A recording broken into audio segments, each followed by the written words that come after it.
passer des opérations économiques aux enregistrements comptables, il faut respecter plusieurs étapes. La première est analyser les opérations.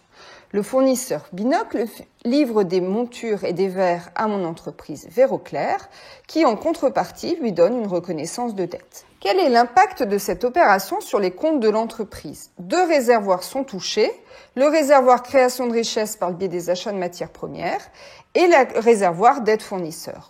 Ensuite, quelle est la valeur transférée par le flux? Il s'agit ici de 1 000 € de chaque côté.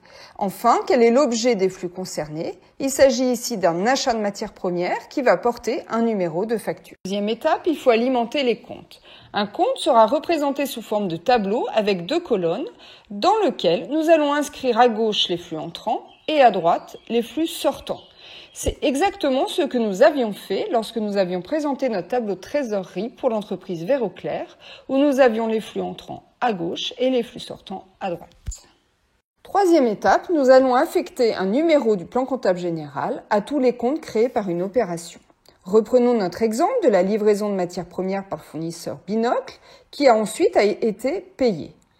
3 réservoirs sont impactés, la création de richesse, la trésorerie et les dettes fournisseurs. 3 comptes seront donc créés. Le premier compte 60 achats de matières premières, le deuxième compte 401 dettes fournisseurs, le troisième 512 banques. Reprenons notre exemple d'application qui est cet achat de verre au fournisseur Binocle et son règlement pour un montant de 1 000 €.